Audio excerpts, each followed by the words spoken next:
21 times, how I got to this number is like one day I just started writing them, right? So I started writing this down, and the 21 times that I came to is just what I can remember. They don't like personalities like me. They don't like people like me who speak up. Very early, I knew that this is not a normal life. They kept arresting me, and they really bluntly told me, you need to leave.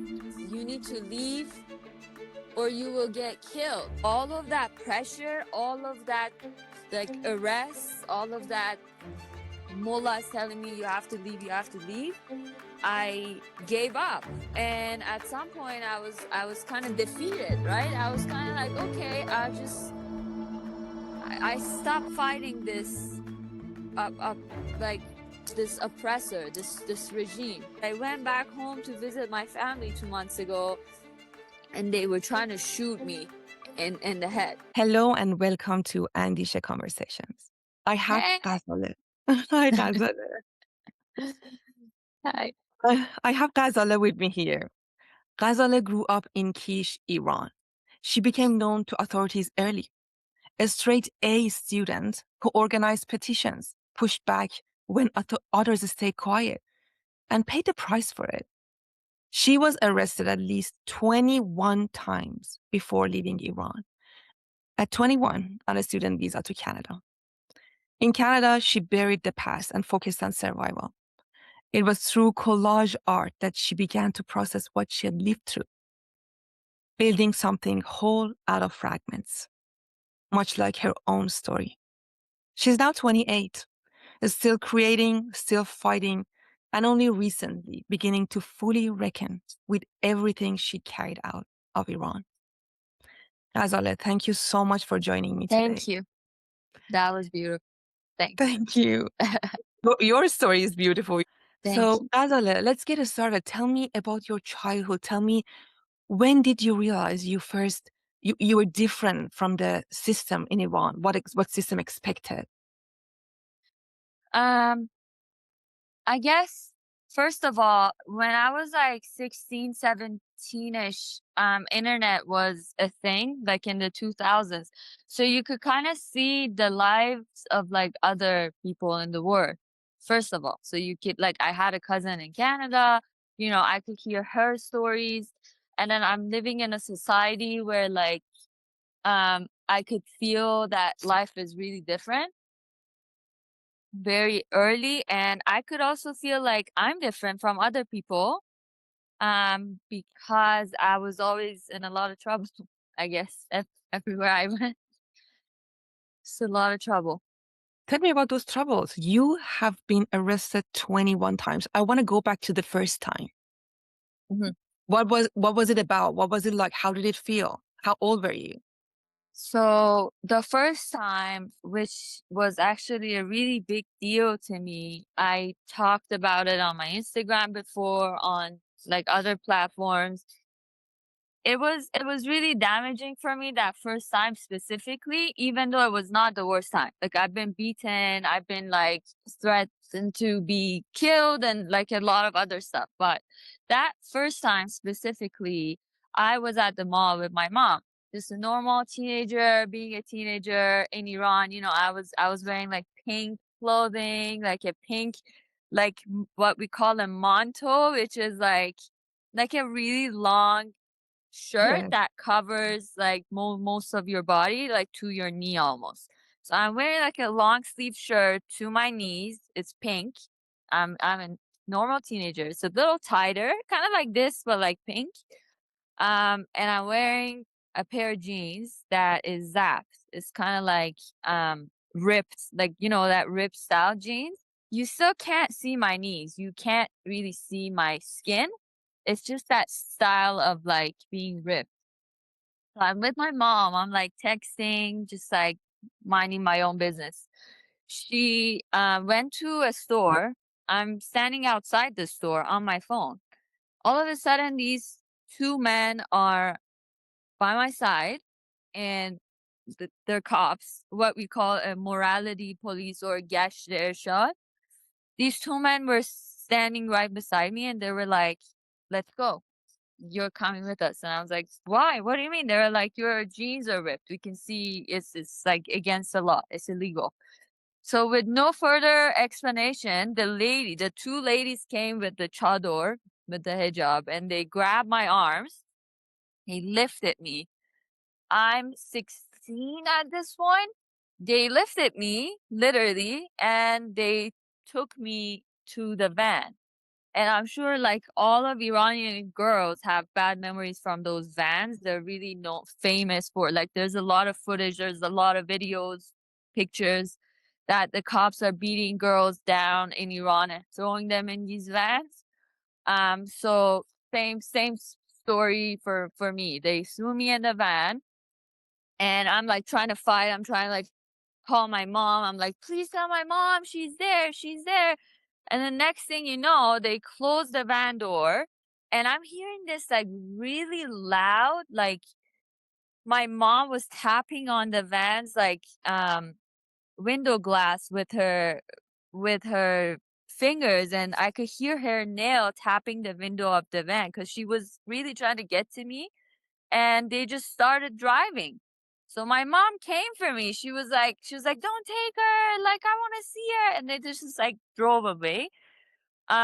We went to the police station in Kisharan where I was living, and they kept me in this like place where a bunch of ladies were doing. First of all, this is really important for me that people know these police stations are not normal police stations.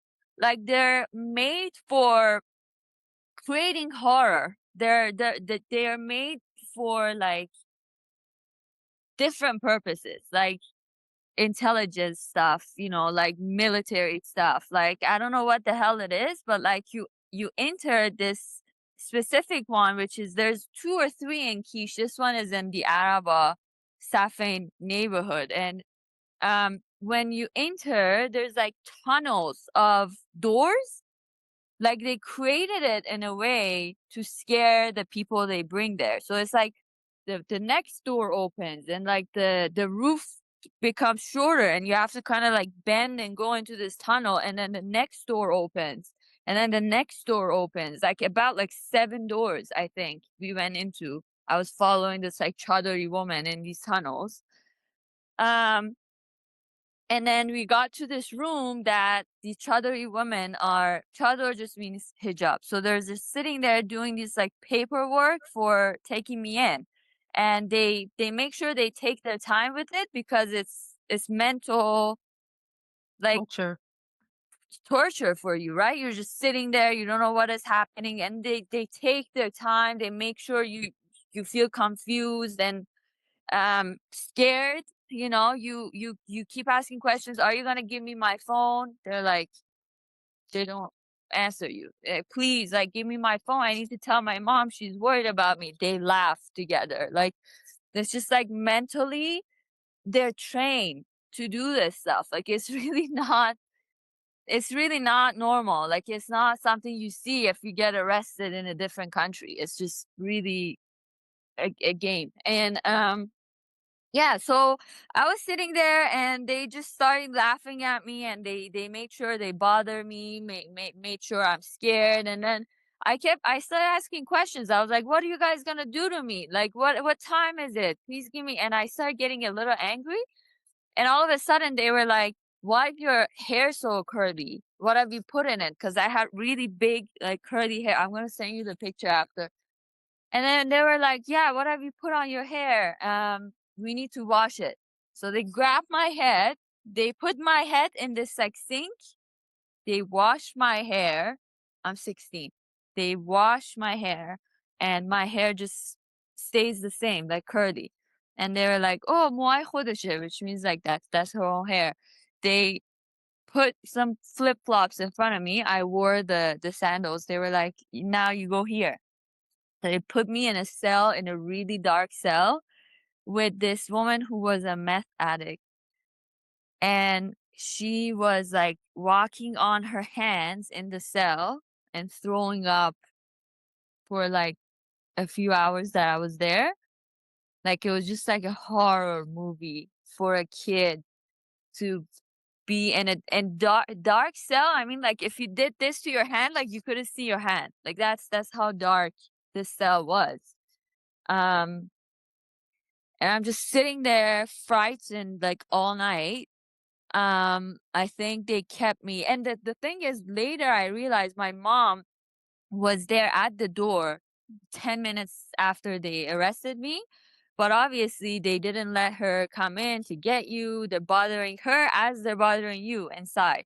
So, like, she was just like waiting there for hours. They just made sure I stay there. I see all of that horror, and then at like 1 a.m., I think they finally let us sign some papers to say, "Oh, this is the last time I'm dressing like this or whatever." And then they just let me go with my mom. That was the first time, which was really traumatizing for me. I'm sorry that you had to go through that, and I'm pretty sure it's really difficult to review that. So thank you for telling the story. Of Um, course. I'm shocked. My Yeah. my experience from getting arrested in Tehran was a little bit different. Um, and then you were 16. Um, Tell me about the times after that. Did it, first of all, was it always about hijab and like what you're wearing? And was it always traumatizing, or at some point it became part of life? Um, it was, it never became a part of life. It was definitely always weird. And I feel like the thing about that whole society is like you are forced to live with it, right? So at some point, like not everybody can get a visa to run away. Not everybody can. So I feel like a lot of people mentally like make their peace with it. So they just live under that oppression, but they change who they are, right? They just bow down and like they just become a regime puppet and live the way they want you to live. Whereas there's no freedom there. Like I knew from the beginning what I want. I knew what I deserved. I knew that I deserved a free life. It's like what I have here. Like we all like go to work in a healthy society. We go to work. We have our vacation. We have our parties. We have everything is separate. Everything has its own place. But in Iran, you're only forced to be sad. Like just be sad, repeat the Quran, wear your hijab, repeat what the regime says, keep saying death to America, death to Israel, and like and you're good. But anyways, I don't want to get off track. To go back to your question, the times after that, a few of the times that I got arrested were really horrific. Like a few times it was really bad. I don't know if I should get to the details of those because there's like we need hours of and hours of that. I want to add Um, here that uh, Ghazaleh, she has a vlog on YouTube, and I'm going to share that on the descriptions. Um, Share as much as you have the capacity right now. I know it's very difficult to mhm, go through all of them, but I hope you can get the strength to go back to those memories and mhm. share some of them on your vlog as well. But Yes, whatever you feel you have the capacity and you think it's important to share. of course. Thank you for mentioning that because Andishe here is doing the heavy lifting for me. She's doing this favor to just keep all the stories here. But I'm gonna try once I'm better, like I'm in a better place mentally. I'm gonna definitely sit and um capture more of it and post it on my YouTube. So it is really important for my Iranians and anybody who really cares about human rights to support me on that YouTube channel because I have some stuff that I am going to share there that I might not be able to if I'm not getting enough support. Like it's really dangerous, but I have to at some point. But to go back to our question, one of the times they arrested me in Tehran, I was just walking with my cousin at Bama Tehran, which is this like nature park kind of thing. I was walking with my cousin, and the same kind of police, Gashter Shah, stopped us, and they were like, "What are you guys like? Are you guys dating? Like, what is this?" And we were like, "We're cousins. We're cousins. We're just like walking here. Leave us alone." And they were like, "No, like men and girls, if they're not married, they cannot like who do you think you are? Where do you think you are? This is Iran. Like you cannot just like hang out like this." So they threw me in the same kind of van again. This time I'm in a big city. I'm not in Kish Island anymore. My parents are back home. So it was a little different. They took me to this place called Bozara, which is like a really big deal in Tehran, Meidun Argentine. You know what is funny, Ghazaleh? I was taken to Bozara, and I talk here in Austin. I talk to Iranians, and randomly, just my random Persian friends who are like you're way younger than me. I Mhm. thought because we have the same age, we have experienced Bozara, but now that you're saying that you have the same experience, same station, oh my Yeah. God. And that was, I think it was like a specific night, because you have they have these like programs. Like some nights it's either like Arbaeen, which is like this religious like um day, or like there's some specific like religious days that they arrest more on, believe it or not. Like they sit together at these meetings, they're like, okay, the plan is this week, like arrest like, I don't know, like 5,000 people, because they also fine you, so they get a lot of money for arresting people, right? So they had these like times where you heard like Valentine's Day, like my friends were like, oh, don't go out tonight, they're arresting everybody. Like, don't go out. Like tonight, some nights were just worse than the other. And this night that I was with my cousin and I got arrested was one of those nights. Because when we got to Vozara, there was different vans coming from different parts of Tehran, and it was packed inside. Like it was full of women and girls, like different age, like 50-year-old woman, 60-year-old woman, to like 12-year-old kids arrested for hijab or other reasons, like me walking with my cousin, or like your pants or your shawl, or like what you were doing, were you biking? Because if you were biking on a bicycle, you could get arrested for different reasons. But like that night was a bad night. I don't remember what kind of religious day it was, but two of the people that were there were dual they had dual citizenship. So two of the people that were there had American passports. I remember they were really young girls, like 18, 19. So they were becoming an issue for them. I remember understanding that this was becoming an issue because the hijabi cop woman, they were like talking to each other, like, what do we do now? Tell the police head or the general, see what they want to do about this, and they were like really scared about that. That's something I remember from that night. There was this other woman who was pregnant. She was arrested with her mom. So she was like 35-ish. Her mom was 60-ish. And they were both there. This pregnant woman was feeling really sick, right? She was like in a corner, kept like puking. She was like, "Oh, I don't feel good. You need to take me out."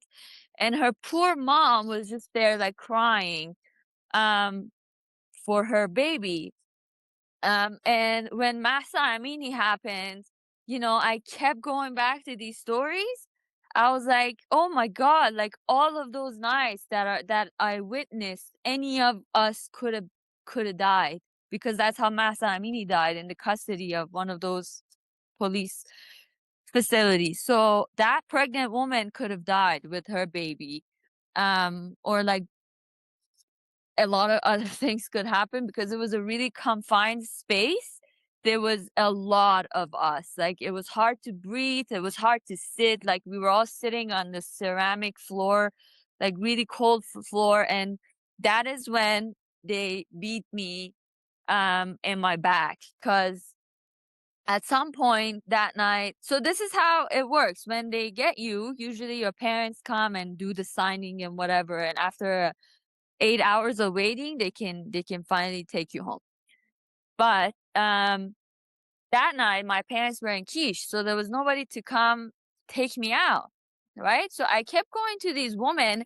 I kept asking questions of like, what do I do if my parents are not here? What do I do if my parents? Because they were like, in like few hours, be patient, everybody. In a few hours, we get you one by one to call your families, and then your families come here, deal with the legal stuff, and then we let you go. Like, don't panic, be quiet, be patient. They kept telling us this stuff. I kept asking, what happens if my parents are not here? What happens if you give me the phone finally and they're not here? They're like, then you're gonna stay here the night until they come. And they kept scaring me like that. So I had to think about running away. I was like, I can't sleep here tonight. I need to get out of here. So I stayed, being really nauseous. So I was like, I really need to go to the washroom. I really need to go to the washroom. And um the washroom was outside of that place they were keeping us. It was in the yard. So they sent me with this guard, with this young guard, to go outside to the washroom. And the guard was distracted. He thought I was in the washroom, and I tried running away, like jumping above the things that are there to just get outside of the facilities. When the guard saw me, and he ran towards me to basically grab me and stop me from jumping over the thing. And he hit me with his baton in my back, like really, really hard. And I fell on the ground. He like grabbed the back of my clothing and he just dragged me back into the facilities. So that was one of the times they physically hurt me. And I didn't tell anybody, including my parents, about this until like just a few years ago because I didn't want to make them worried. So I went home that night. My grandpa had to come with a wheelchair because he just had a stroke. He came to Vozara, and after a lot of headaches, they finally gave me to him. But then I went home with a bruised back and I wasn't showing it. I was hiding it from my uncles, my grandpa, my everybody, because I didn't want to make them worried, right? I was just like, just resting in bed for 3, 4 days, and everyone was like, "What is wrong with her?" I was just like staying in bed. Oh my God. I'm so sorry, Ghazaleh. Again, going through those stories, it's difficult for me even to hear that, and I'm pretty sure it's very difficult for you to review that. It Um, is, yeah. but but again, that's why I think it's important to share these stories. But Exactly. Ghazaleh, 21 times, it's not random anymore. It's not. It's because Kish is a small town. Basically, after a few times, they know you. What happened? Why? Mm, It I basically, think it looks to me they were on you because they didn't, after like 3, 4 times, like how many like people do you arrest in that small town? so. The 21 times how I got to this number is like one day I just started writing them, right? Just like recently, a year ago, I was just like, you know what, that wasn't random. When I talk to Iranian girls here, some of them are like, yeah, I got arrested like 2 or 3 times, but like nobody had the stories that I had. So I was kind of like, okay, I need to think about this. Like this um was insane what they did to me. So I started writing this down, and the 21 times that I came to is just what I can remember. A lot of the other times, like I didn't even include like times that they just took me in the car, but I managed to like not go to the facility somehow. I either bribed them or like, like I didn't even include those times. Um, but yeah, definitely in Quiche Island because it's really small. After a while, they were definitely into me. Like they knew who I was. They were looking at what I did because this regime has a really, really had a really strong um intelligent department. Like they thought about all of these small details from education to everything. They control the society, they control the people to stay in power. So they don't like personalities like me. They don't like people like me who speak up.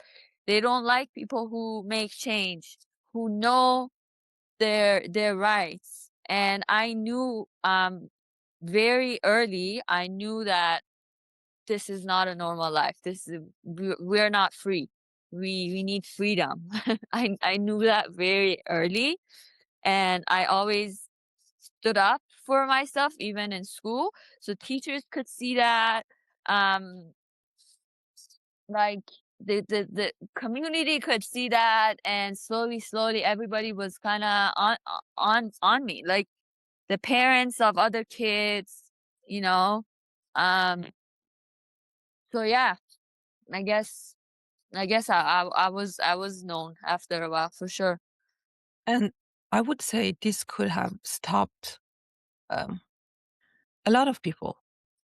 Um, when this happens to you these many times, basically they see you and they know you, Mhm. and they intentionally arrest you just to tell you that we can do this forever. Either you need to stop or we will do this forever. What made you not stop?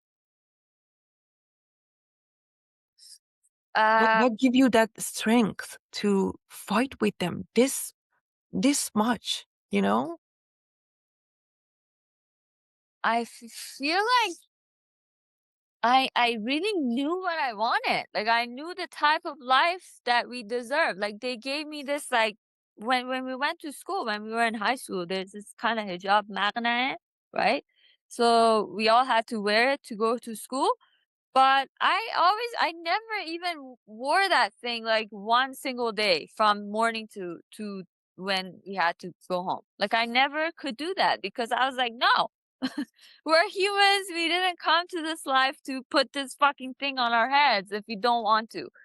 Simple as that. Like I didn't bow down to the rules. I didn't say yes to the oppression, to being raped, to being told what to do, to being oppressed. I said no, and they didn't like that. And they kept arresting me, and they really bluntly told me you need to leave. Cause at some courses in school, we had this like religious courses like dini or like Quran. Like they teach us Quran in school. And sometimes the teachers of these courses are actually mullahs or people who are like like religiously, politically trained for this kind of stuff. So they come to school and I stood up against them as well. Like I used to stand up in front of this mullah who's teaching us like dini, and I was like, fuck you. No, you're lying. That's not how Muhammad was. That's bullshit. Like, no, that's not how they're saying. So they didn't like that. So a few times they actually told me, um, you need to leave. Like, you need to leave or you will get killed. Like, bluntly. You know what I mean? Like, they were like, this country, this regime does not want people like you. Um, really just obviously been told so many times. It's not like they're hiding it or anything. They're just basically like, we don't want people like you. You need to leave. I'm putting myself into your parents' shoes and I'm like, either if they even if they agree with you, it's difficult that their kid is in that situation. Even if like I I'm I'm not that much of a fighter like similar to you, but I was a fighter too. I was fighting for my rights. I wanted to be able to choose what I'm wearing, and I have been in trouble.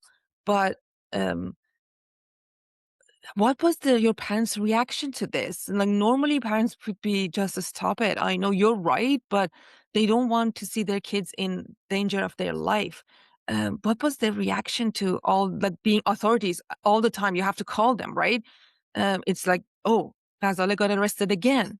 What was their They reaction? were they were devastated. They were like, my mom was crying all the time. She had migraines all the time.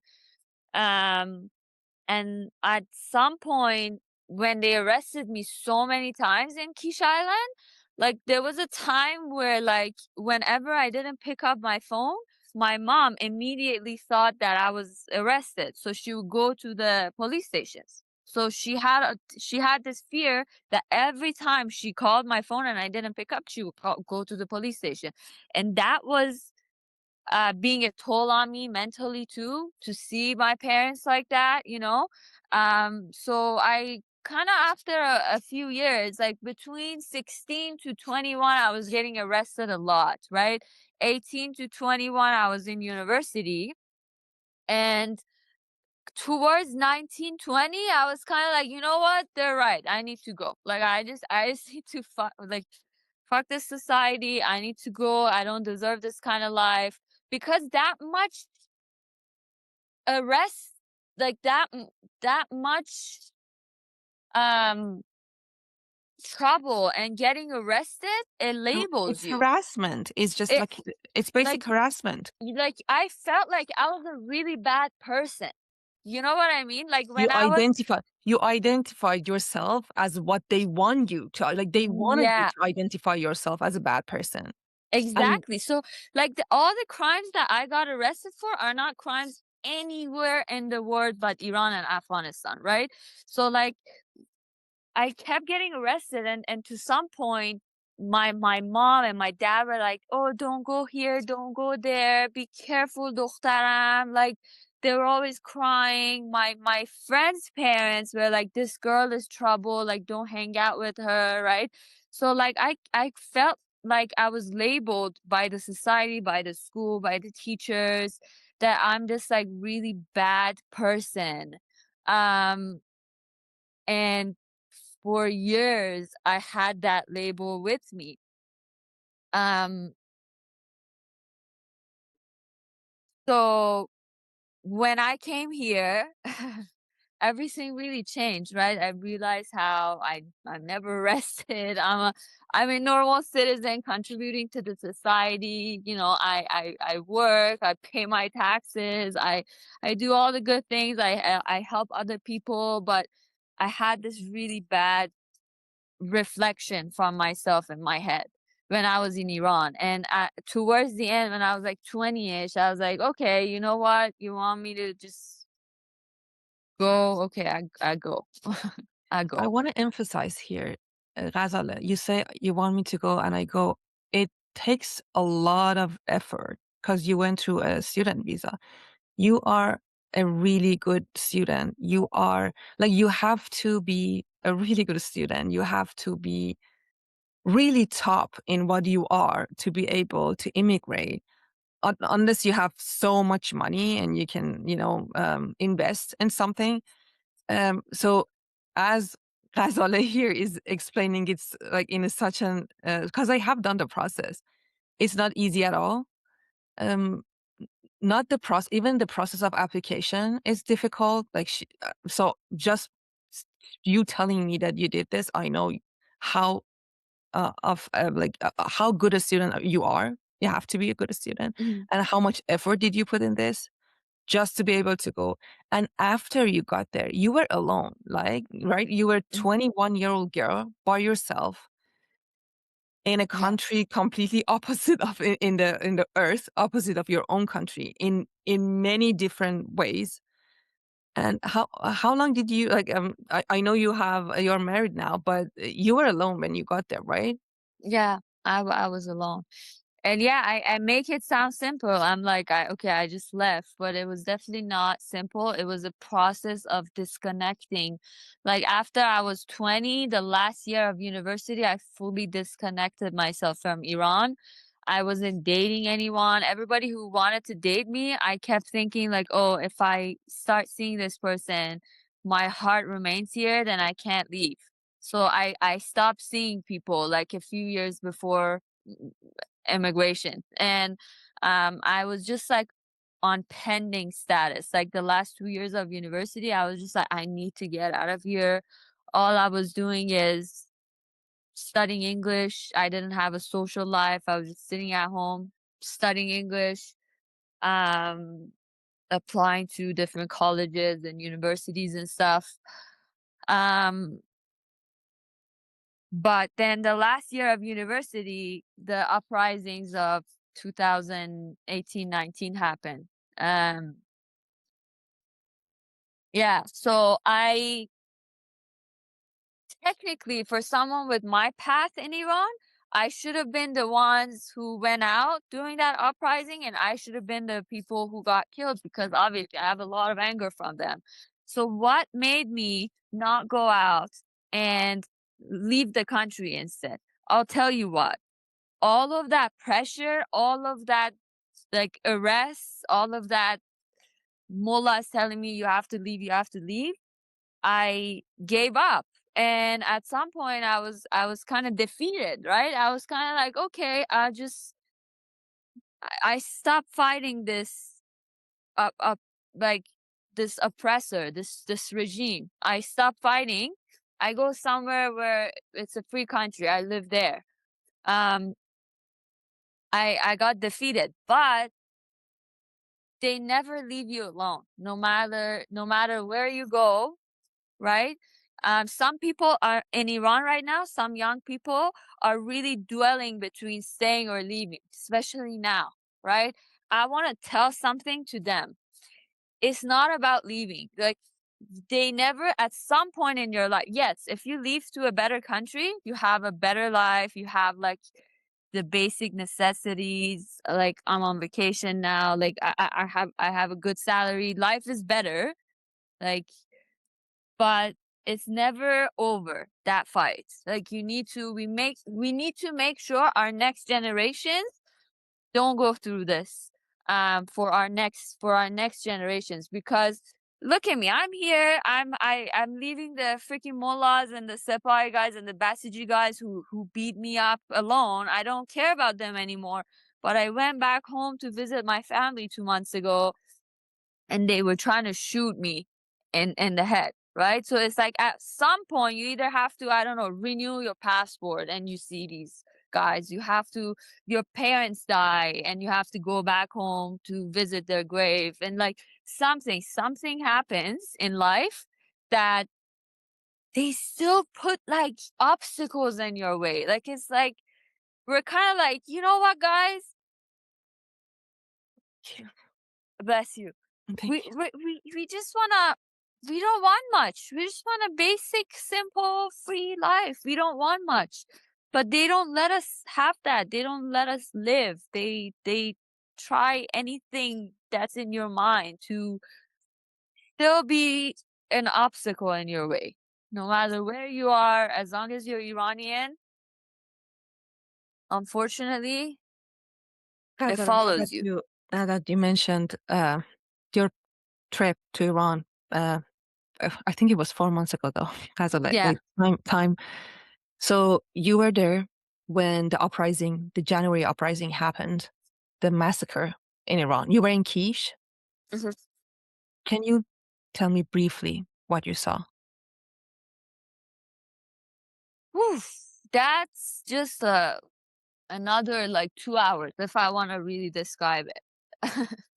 The something that I want people to remember right now is that since January 8th and 9th happened, the internets have still kind of been cut off. Sure, some people buy like VPNs and they get connected for like a couple of minutes for a lot of money, right? They pay a lot of money to just be online for like 10 minutes, to see their emails, to do. So nobody, even if they have internet right now, nobody has spoken up about what happened those 2 nights. Nobody posted a video because they get arrested. So the reality hasn't come out yet. The news hasn't come out of Iran yet. This is something we forget, right? And we don't know how bad it was. All we've seen here outside of Iran is just the videos of the dead bodies in black body bags. We all have seen that, okay? But the intensity of those 2 nights, no Iranian has been able to really tell us the story, really tell us what happened because they get killed. They find them and they kidnap them from their homes. So they're like, nobody can no everybody's silence. Nobody's telling anything. But I was there, right? I was there and I'm free. I have freedom of speech. I would tell you what happened, but I still don't have the words for it.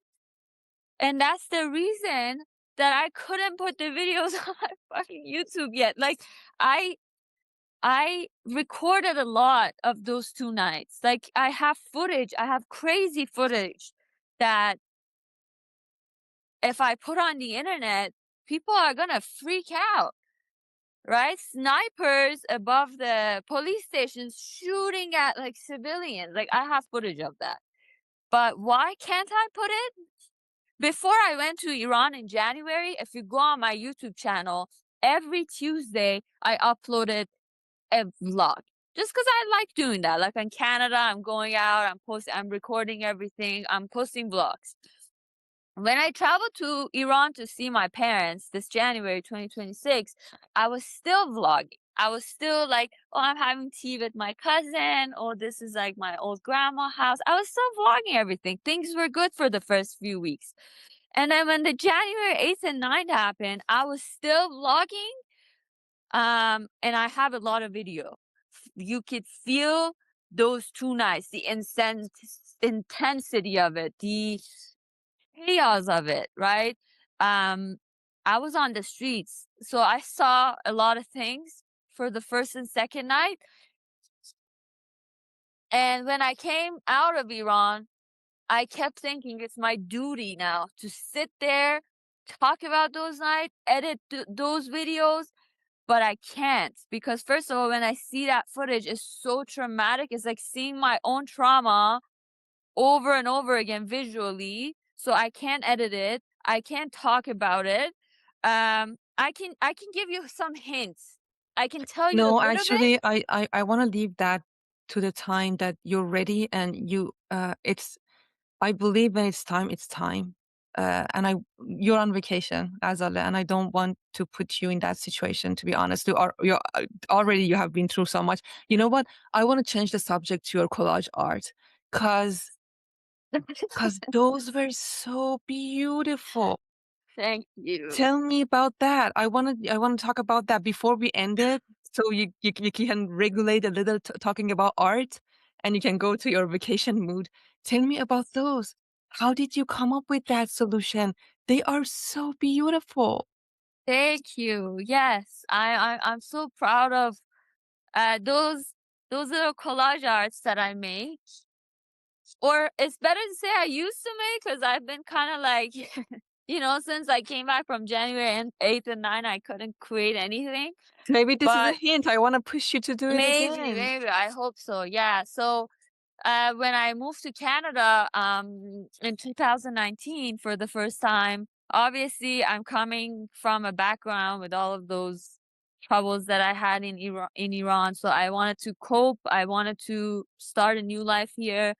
Um, I got a job. I woke up 6 a.m. every day. I was going to school at the same time. Like everything had a routine and like life was really different. Life was quiet, like peaceful. Like Iranians don't know the kind of peace we have here. Thanks God. Like thank God. I'm so blessed. I'm so blessed and I'm so grateful for being here in Canada. I love Canada for being at home, for giving us a home, right?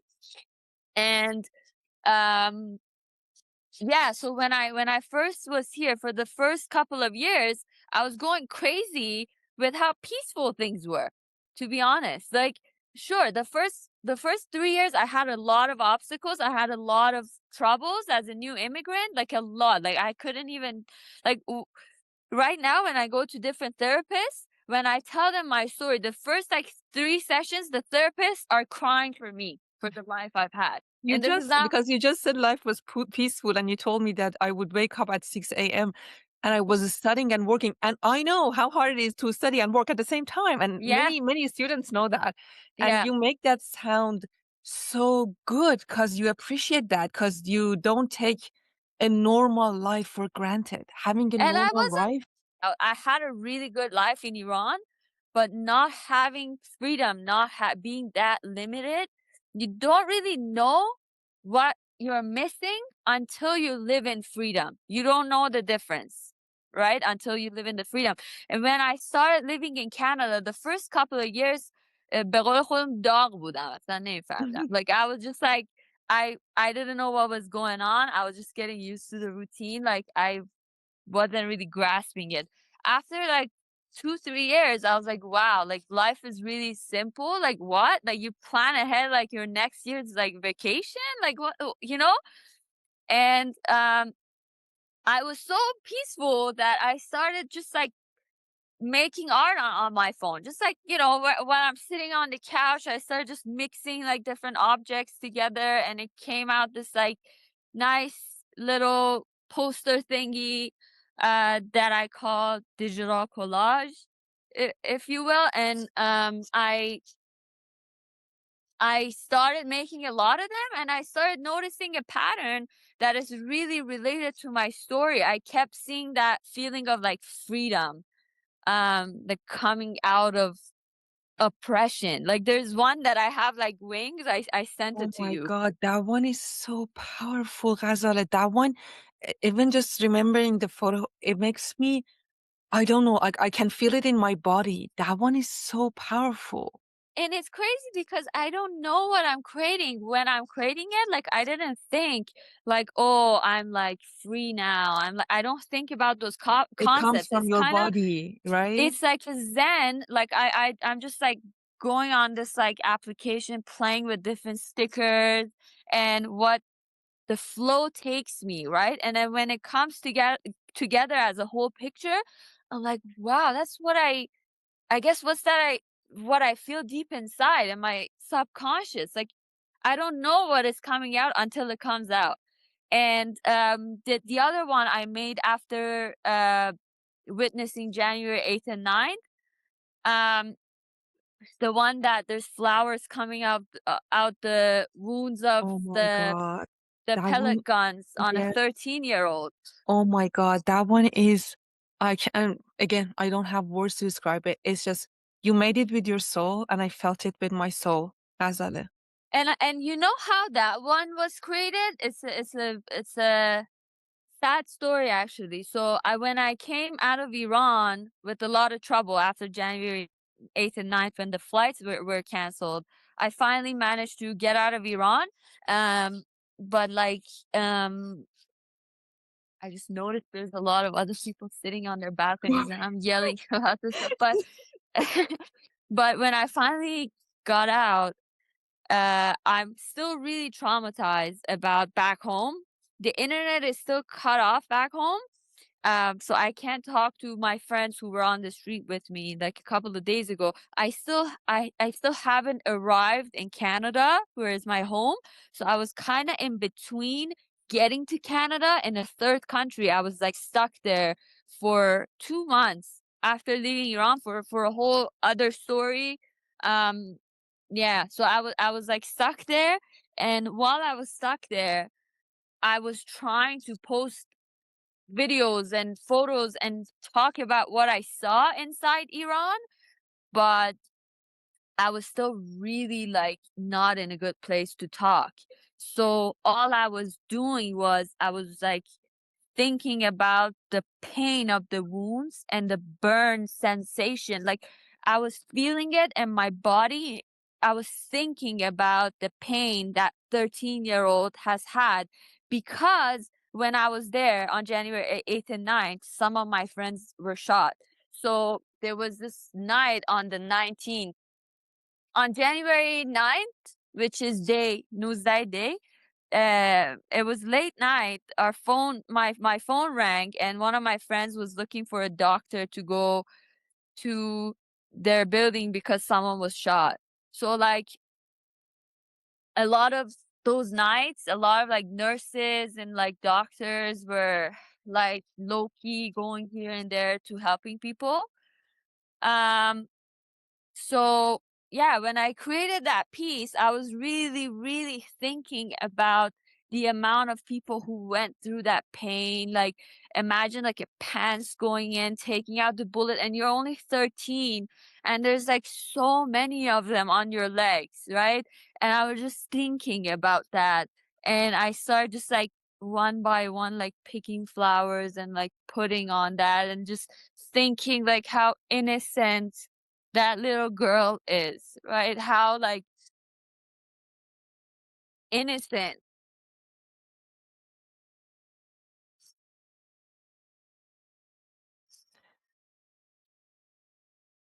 Those flowers were so beautiful. I know. It's so strong. Ghazaleh, It's so strong. I want to challenge you. Uh, Sometimes paint some collage of your free life now. Sometimes, uh, yeah, sometimes pain, but sometimes also the beauty of what you have tried so hard to create there. You have tried so hard, Ghazaleh, for the beautiful scene that is behind you, and you deserve it. And I'm so happy that you are alive and you are experiencing that because you have passed. There are a lot of situations that you told me that you could have not been here, but there is a reason that you are here. And you know, for a second, what picture came to my mind, Ghazaleh? I don't know why it came to my mind. Have you seen those videos of very old ladies that are Holocaust survivors? Yeah. They tell the stories. I don't know why. I just pictured you because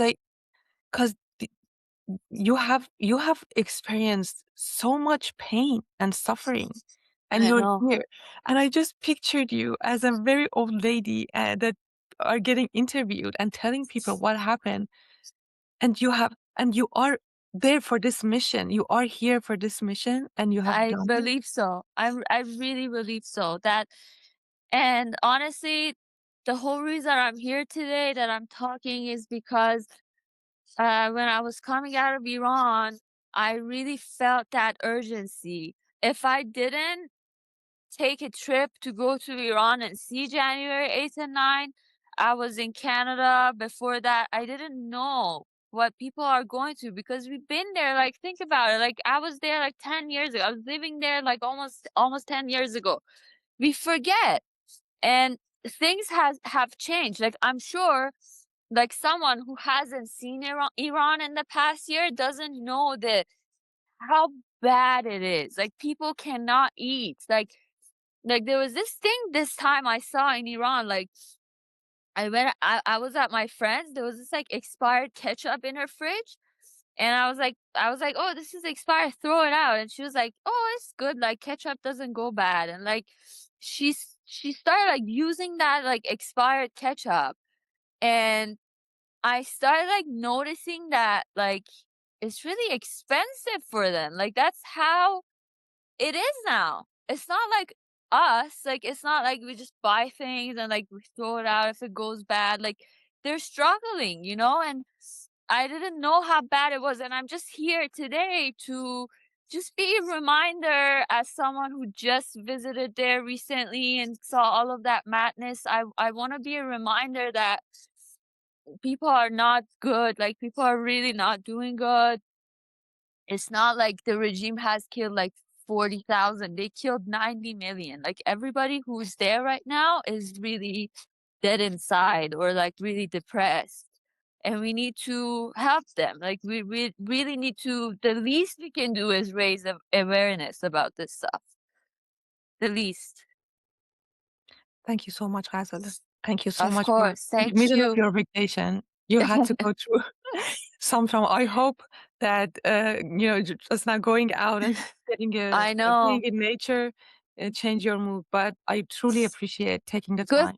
Yeah, the good thing is I got ready to go out after, but I didn't wear my mascara because I was Ah, like, In case I start crying, my whole face is not gonna get ruined." So I'm I I'm good. know. That's that's how I normally live in the past, I think 4 months. Last month, finally, I started 'cause, um, Yeah, we randomly like, we are in a meeting at work, and I just turn off my video, and it randomly exactly. comes to my mind, and I'm just crying. I open my Instagram, and another person is executed. I open my Instagram, another dead body, and I can't control it. Like, how much pain can I put in this chest? No, like, and all the Iranians are the same. I can say the same because I your experience is way more painful than many others. But I'm glad you passed it. I'm glad you got the strength, and I'm glad you found art because Thank you. it's liberating, in my opinion. Please continue doing that. I'm glad that you're talking to therapists. I'm glad that you are taking vacations and taking care of yourself. And um, I hope you get the strength to continue on your vlog, both the beauty, because life is both sides, right? It is pain and suffering, but it is beautiful too, like this scene, behind you. So you get the strength to even, because I know how it feels when you are taking videos of the beautiful things that you're experiencing. There's a guilt inside us. Why me? Yeah. Why? Why others are in pain? Why am I like? I don't want to record this. But I hope you have the strength to record that too, both sides of the life. And I can't wait to see whatever you have to share on your YouTube channel. You have my support, and you have many other people's support. Thank Thank you. That's really what I need for people for specifically for that. There's this video that I have in my head that I want to walk I want to take your hand and walk you through those 2 nights. The way that the internet was cut off, the SMS was cut off, the phone calls internally were cut off, and the only person who was sending text messages on our phone was Khamenei.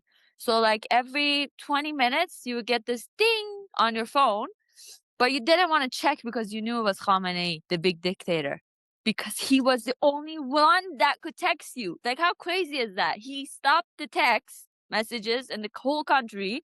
He's texting you, right? So when we're outside, we don't know these details. Like, we don't know those 2 nights and what people lived through. So I really like to tell the story of that, but I really need support to do that because I will be putting myself and my family in danger to do all of that.